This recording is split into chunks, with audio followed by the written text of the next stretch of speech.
Here that is now, these, yeah, I agree. I've marked up that tree many times, Judge. Here's the thing. You're going to pay for this one way or the other. It's whether you either get this case dismissed and go through this program, or whether you take a conviction and then end up with all these surcharges from DPS, end up with a license suspension, have to pay DPS for all these other fines and fees, not to mention your insurance skyrocketing because of this DWI. Insurance rates now are absolutely bonkers because of how insurance companies are molesting us now as it is. It doesn't get better when you plead to a DWI and it goes on your record. It'll get 3 times, 4 times as worse. You're going to pay for it one way or the other. When you take a half-ass approach to something in life, you will get a half-ass result. There is a program now that you are approved to be in to get this case dismissed. All you have to do are 3 little things: a little community service, a little class, and most importantly, stay clean. That's all you got to do. And if you can do it for even 6 months, they will dismiss this case. By pleading guilty to this case, it will go on your record. It will be there for the rest of your life. It's even there after you die. And you will pay for it. I promise you. It may not be tomorrow. It may not be next week, but maybe 10 years, 15 years. You know what? Why didn't I take that class to get this thing dismissed? Ugh. You're going to pay for it one way or the other. You are old enough now to make your own choices. I mean, you're what? How old is he? 18? 17. 17 in June. Judge, I also want to correct myself. I've had him mixed up with another young client. He does need to provide mitigation information. So he's not 100% ready and approved. Is this, what does he have now? Is it an accident? Your Honor, it's a THC. Yes, so that would be a modification. Got it. So I But I mean, the odds of getting in are, I don't want to speak for anyone, but I would assume. I don't want you to make a decision now. But the decision you make will have lifelong consequences. And the problem is, there's only one problem, is staying clean. If I test you now, what are you going to test for? I don't want you to answer. But I think you and I both know. And it's been like this since day one. It has never stopped. Judge, I think he's got a couple of negative tests, if I remember correctly, like the last time you were here, right? I mean, he's got some negative tests, and we can verify that. I mean, the last time he was here, you went down, it was negative, right? December 12th, we had a negative, and then a no-show on January 27th. And that's when he moved. He actually moved back to Victoria, and he's back here. I mean, if you want him to think about it more time, This is the judge going into mentor mode. He's not speaking like a referee anymore. He's speaking like someone who's watched thousands of young lives go sideways over one bad decision. A short-term, easy choice today can create a lifelong obstacle tomorrow. Programs like PTI exist because the system actually prefers rehabilitation over branding a teenager with a permanent record. Final question. If you were 17, would you gamble on doing the hard program or take the fast punishment and move on? great, but the problem is, Judge, he is 3 hours. The family had a hard time getting him here just this morning. So if possible, and, he decides, again, to go down the time served, we'd really like to get it done today, because that way it's just easy for them not having to come back. And that's part of the issue, Judge.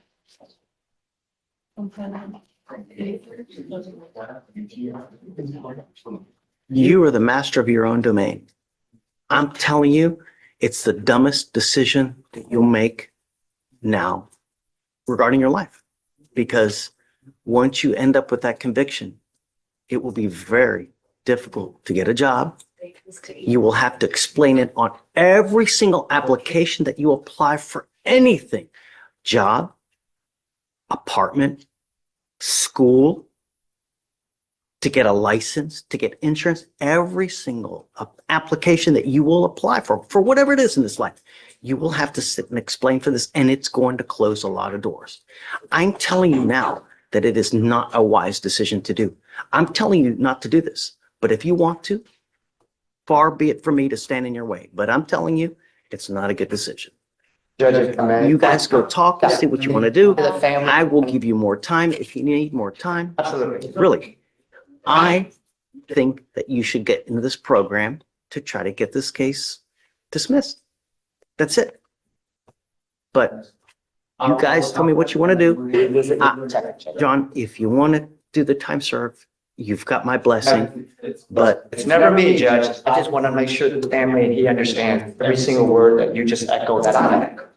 and so much that if you go, we can allow you to report via Zoom so you don't have to come back. But you can't use. You can't smoke weed. You can't use alcohol. But I'll also leave the operator too, to go with that, right to you. I'll leave that operator. I got it, Judge. But I mean, it's You make the decision. patient. You're talking, Judge. Like, well, Judge. Done. I'm covering, Lieutenant Thorne. Oh, okay. Then we got, my Baylor judge, since he was a bond forfeiture, I've got his family and they're all gonna sit down and rethink about this, but they need some time. So it looks like, they're gonna have some hard questions to answer. So they don't mind driving back, so we should get hopefully a resolution on one way or the other, because if he wants to do the PTI route, that's gotta get moving I ASAP. have the indigency packet now if you want it, so that they can, if they're interested, start filling it out. And then I can. Well, I mean, I think the way they do it now is for mitigation. I've got to put a mitigation together because he's 17, and then an application. Then I'd like to talk to Judge Geis to see how we can. It's not fair, because, a 17-year-old doesn't have a pot to piss in. How are they going to pay for this thing? You know what I mean? So why is it fair that parents have to foot the bill for this whole thing, So we need to figure out some kind of. No, Judge, that, usually they will waive the $300 DA fee, but machines, costs, anything, all of that, they don't even budge. Okay. So, I mean, whatever you can do to help the defense side on that would be wonderful, Judge. I'm pretty sure if you get a petition going, we'd all sign it. Let me email Judge Geis. There's always a way. And I don't understand, like, the supervisory fee, why can't they be waived? It's a device that's an outside vendor. Yeah, yeah. And there are other vendors that will charge you a lot less, Just so that we can reset him, so they can have time to think about it, can we just get a reset date? That Okay. still needs bond conditions. Yeah. I mean, we're all here. I mean, we could take care of that. I mean, whatever you want to do, if you want to upgrade his bond conditions from last time, because, he had. Don't want him to smoke. Well, Judge, the last time he was here, before he had to go back to Victoria, the proof is in the pudding. He had to make. Is she recording? Are you recording? Oh, that's mine. She's with me. That's my office manager. Oh, okay. So, you're not, please don't use your phones, Maxine, but anyway. Don't record. All right, come up. He does have a clear UA glasses on, Judge. I'm gonna test him now. Yeah. I'm gonna test you now. The only thing I'm asking you to do is don't smoke marijuana. That's it. Do you understand? Sir. You don't have a license or insurance, because you need both, then don't drive as well. Don't use alcohol. That's all I'm asking you to do. I'm not asking you to split the atom or do anything funky. Do you understand? Yes, sir. Okay, I'm sending you for a test now. So all's clear. I'm doing backflips. I'll be very happy. You test positive, I don't know what I'm gonna do. Okay. Well, anyways, Judge, can we just get a reset till at least tomorrow or something? I'm sending you for a test now. Okay. We'll give you a normal reset. Okay. If it's dirty, I don't know what we're And gonna do. we'll bring them back or whatever. I got you, Judge. All All right. right. Stamp device? Okay, I'm going to ask you, it's a DWI second. This is the one where he was in bond forfeiture status for a while, and so you wanted him to either plea or trial today. Okay. He's accepting the 30-day offer. Would you be willing to waive DPS fines, Judge? He was previously found indigent, but he makes maybe $1,000 a month. Are you mom? Come on. You speak. As mom and dad? Yes, Judge. Wonderful. Yes, What's the last name again? Vera? That's right. Good morning, guys. Thank you so much for coming. Mr. Vera here is charged with driving while intoxicated, second offense. You are facing up to a year in jail and or a $4,000 fine. You've worked out an agreement. They're offering you 30 days in jail with credit for the 3 days that you've done. Hey, give me 1 second. You need to understand that this is going to go on your record. It will be there for the rest of your life. What happens the next time? It gets worse. I'll be in jail for a long time. No, not jail. What prison? And it doesn't matter if you're just a little bit drunk, if you're stumbling, falling down halfway, passed out, unconscious. No. All they care is they smell the odor of either marijuana, the faintest smell of alcohol. They will charge you now with a 3rd-degree felony, minimum 2 years in prison, a maximum of 10 years in prison. You understand? Yes, sir. So even if you've had a sip of alcohol, I wouldn't get into a car because you will get hosed. Do you understand? Yes, sir. You give up a lot of rights by entering into this agreement. You give up the right to a trial, right to compel witnesses to testify on your behalf, confront and cross-examine your accusers. If you're not a citizen, there are possible immigration consequences. You can be deported, excluded from the country, denied naturalization under federal law. You give up the right to appeal. Once you plead guilty, it will stay on your record. It will be there for the rest of your life. You understand? Yes, sir. Is this what you want to do? Yes, sir. How do you plead to the offense? Guilty Guilty. or not guilty? Guilty. I'm going to find you guilty. Be careful, because now he's got 2. He takes your car, gets into an accident, could be very well on you guys now. So got to be careful. Don't drive without insurance, because you get into an accident. Lord help us. I am going to suspend your ability to drive for 2 years. Do not drive until you get a license. I am also, one more thing, your lawyer is asking me to waive your DPS surcharges. That's a $6,000 fee that I'm waiving for you now. Thank you, sir. The only thing I'm going to ask you is don't kill someone. I don't give a rat's behind if you want to go get lit. Don't kill someone. For $50, you can take an Uber. It will take you wherever you want to go in this life. Don't kill someone. All right, good luck. Thank you, Thanks, Judge. Seth. Thank you for coming.